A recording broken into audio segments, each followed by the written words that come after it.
All right, hello everyone. Welcome to the first ever collaboration between Arctic Post Office and Praise the Lard. We're gonna do one of our favorite recipes for you today. We're gonna teach you how to prep, dry brine, and make a dry rub for St. Louis style ribs the day before you would put them on the smoker. So what we've got in front of you right now is about 8 pounds of St. Louis style ribs. You've probably heard of baby back ribs. Baby back ribs come from up higher on the pig's ribs, but St. Louis style ribs come a little bit lower. And because of that, there's a little bit more cartilage and fat, but there's also more flavorful meat on St. Louis style ribs. So they're actually one of my favorite cuts of ribs to do. So we're gonna explain today how to trim and prep ribs. We're gonna talk a little bit about dry brining with kosher salt. And then over here, we're gonna go over what my dry rub mixture is. It's a super secret Memphis dry rub that I make, and you guys are gonna get all those details today. So this is part one. Tomorrow we're gonna do part two, so look forward to that, on how to smoke the ribs.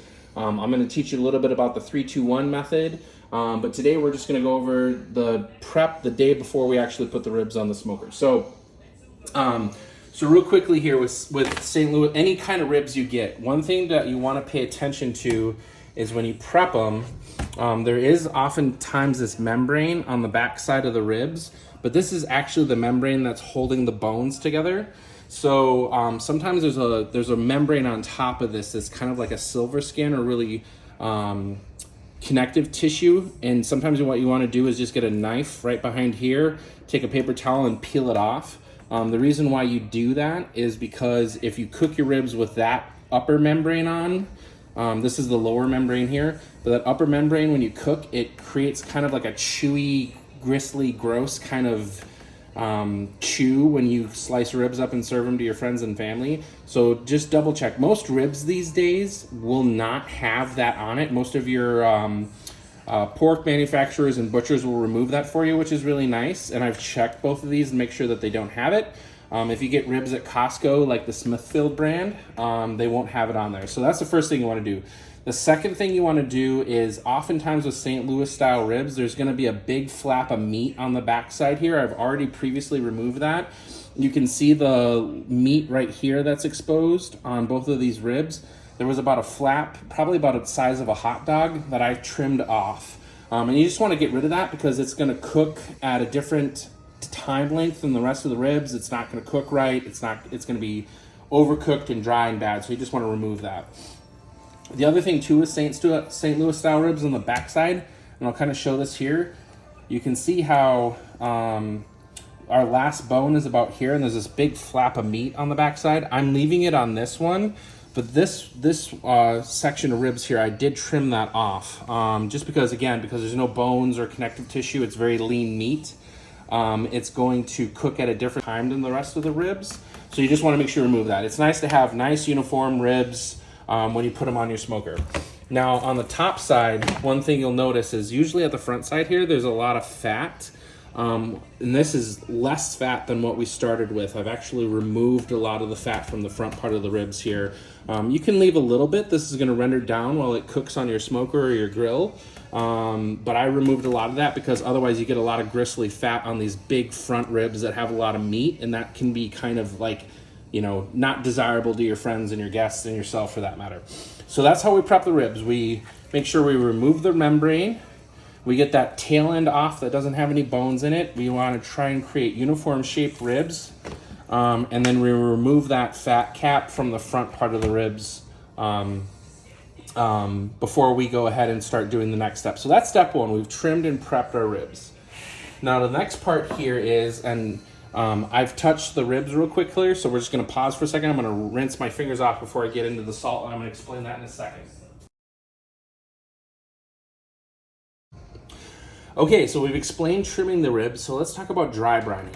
So why do we dry brine? Dry brining is a method of applying salt to meat and letting the salt penetrate into the meat for a period of 24 hours.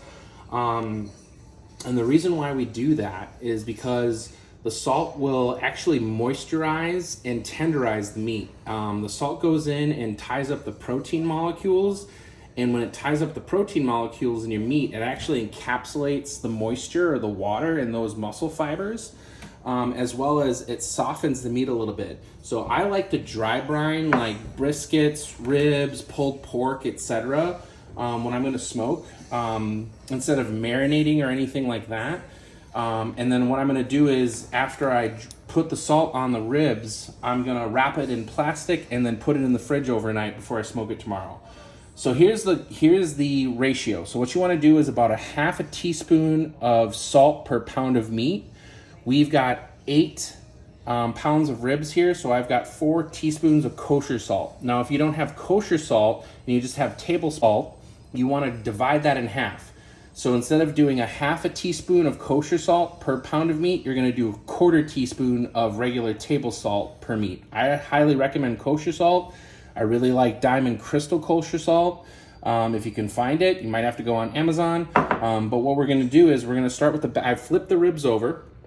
We're gonna start with the back side of the ribs. And there's not a lot of meat back here. It's mostly membrane and tissue and the cartilage kind of holding the ribs together. So I'm just gonna do a light salting of the meat here, because I want most of my salt to go on the top where the meat is, and the salt can then penetrate down into the ribs.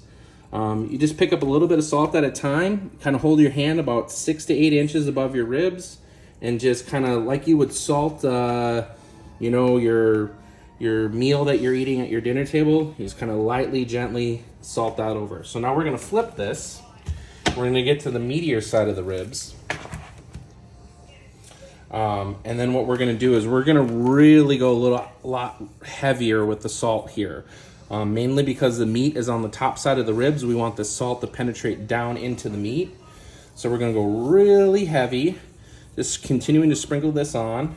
Kind of watch how much salt you have left in. You can kind of, divide it up amongst your ribs. If you're cooking, a couple slabs of ribs, you'll have more salt. Just kind of watch how much you're putting on. And I know this looks like a lot of salt. A lot of you are thinking like, holy cow, praise the Lord. What are you doing here? You're gonna kill us with sodium. Well, the secret is there's no salt in my dry rub. All the salt and the saltiness in the flavor of the meat is gonna come from just this application of salt. So that's one secret I have for you guys, is there is no salt in my dry rub. So we'll just keep applying this, give it a little rub, a little pat, kind of push that salt right into the meat. We still got a little bit of salt left. I've got a bigger slab of meat on this side right here, which I'm salting right now, so I'm gonna give that just a little bit more.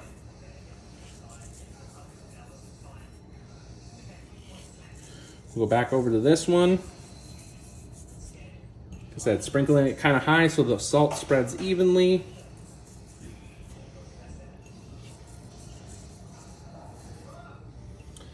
And I can guarantee you, this sounds like these ribs are going to be super salty because I'm putting so much salt on right now, but the salt is going to penetrate overnight, help the meat get more tender, tie up the moisture and the water molecules in the rib meat. And we're gonna get some really super tender, and especially if you're smoking ribs and you're gonna cook something for a long period of time, dry brining like this is awesome because the fact that it holds the moisture in the meat, your meat's not gonna dry out on those long cooks.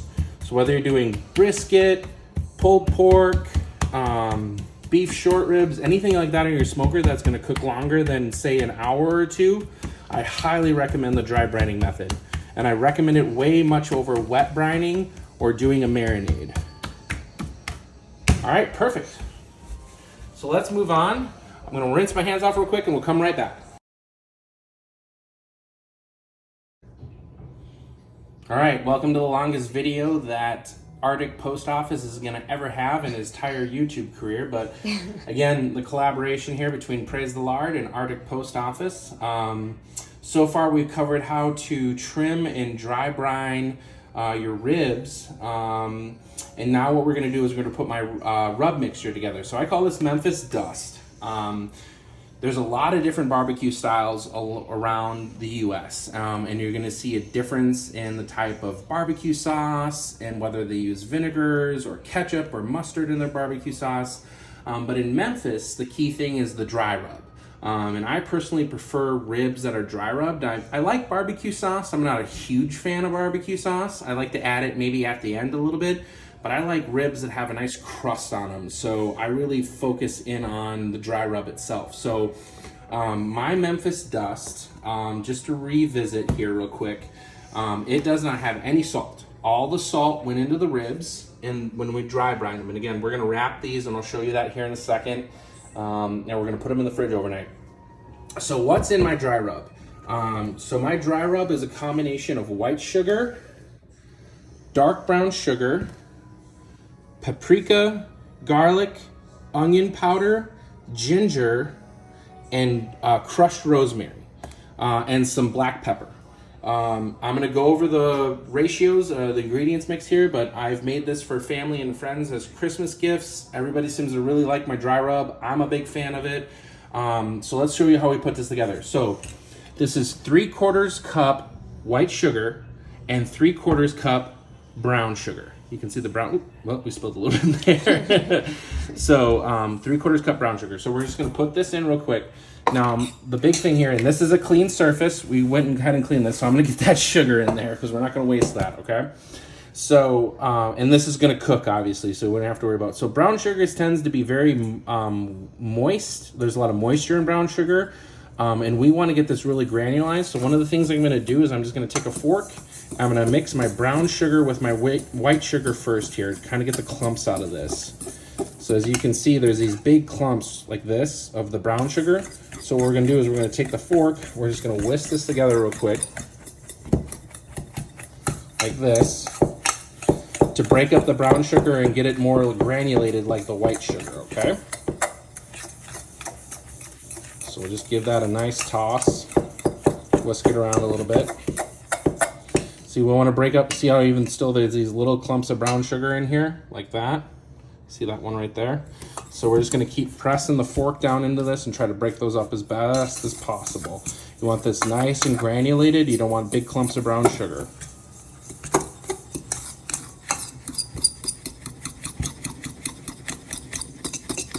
And sorry for the metal fork on the stainless steel bowl. It might be a little squeaky.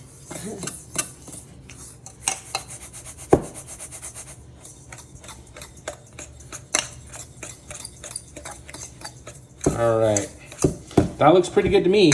So now we're gonna add in, so this was 3/4 cup of brown sugar, dark brown sugar, and 3/4 cup of white sugar. Now we have a 1/2 cup of paprika, not smoked paprika or hot paprika, just regular paprika, a 1/4 cup of garlic powder, a 1/2 cup of garlic powder, a 1/4 cup of onion powder, 2 tablespoons of ginger, and 2 teaspoons of crushed rosemary. So we're gonna add this in like that. And let me double check those ratios real quick. So again, it's 3/4 cup firmly packed dark brown sugar, 3/4 cup white sugar, a 1/2 cup of American paprika, a 1/4 cup of garlic powder, 2 tablespoons of ground black pepper, 2 tablespoons of ground ginger, 2 tablespoons of onion powder, and 2 teaspoons of rosemary powder. So it's not so secret anymore. Apparently you can find it on the internet. So we're just gonna continue to mix this together. So while I'm mixing this, I can't recommend enough one of my favorite barbecue masters out there. His name is Meathead Goldwyn. And he runs a website called AmazingRibs.com. And AmazingRibs.com has lots of great tips and tricks and scientific food research on the science of grilling and smoking meat. He's got all his recipes are free. He's got an excellent book that you can find out there called Meathead. And when I got into grilling and smoking, he was the foremost expert that I relied upon when it came to educating myself and upskilling myself on my own barbecue and grilling techniques. So big fan of his. If you're kind of a nerd when it comes to cooking and enjoy cooking, especially grilling or smoking, he's got some great information out there that debunks a lot of myths when it comes to the correct way to smoke or grill meats. And I've always had great results from anything I've ever done out of his cookbook or his online recipes. Perfect. So look here, we got a nice homogeneous mixture of our spices for our dry rub. This makes about 2.5 cups.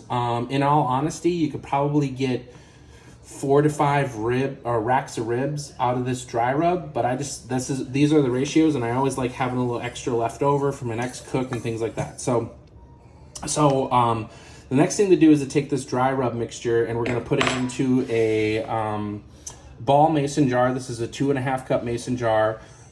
This is what I use to shake my dry rub out of my ribs, and you'll see that tomorrow when we get the ribs ready to go on the smoker. So what I'm just going to do is, I can't recommend enough, just get a funnel. You can find these at your kitchen store or any of your retail stores, a nice big funnel like this. And I'm just going to pour the rub mixture in there. You'll see that it'll kind of fall down.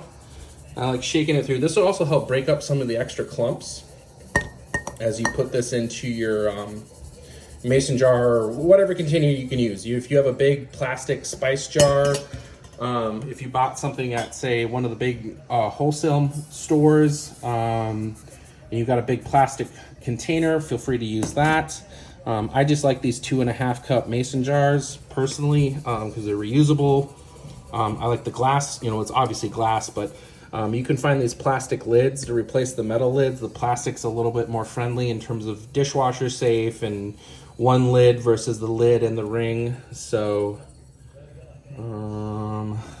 I'd say we're pretty much there to the top. We got a little more rub mixture left here. I'll throw this in a separate container, but this is going to get us through tomorrow here. So after you dry brine your ribs, we've been letting them sit over here while we've been making the dry rub. So what you want to do is you want to get your cling wrap. I prefer cling wrap over press and seal. This is my go-to for wrapping anything food-wise. I can't say enough about just basic cling wrap. Big fan. So anyways, what we're going to do is we're going to take our ribs, and now that we've dry brined them, we're going to set them meat side down on our cling wrap, okay? And then I'm going to grab a towel real quick and just kind of get the crud off my fingers, and we're going to go ahead and just cut our cling wrap here. Smooth this back out now that we've cut it. All right, and then what we're gonna do is we're gonna get a second piece of cling wrap about the same size. We're gonna go right back over the top of the ribs. We're gonna cut that. All right, and we're gonna press the cling wrap that's on top down around the ribs, and we're gonna fold the side up, the ends over, and then the last side up, and press this down nice and uniform. Okay, and then we're gonna flip the ribs back over, and this is really important. Meat side up. We want all that salt to penetrate down through the meat. We want gravity to take over here. And the plastic wrap is just helping keep everything nice and tight to the meat, okay? So same thing here. Next rib, we're gonna take one long section of cling wrap.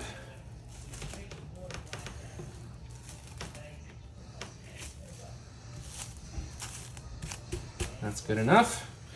And we're gonna go meat side down onto the cling wrap, wipe our fingers off, grab our next section of cling wrap,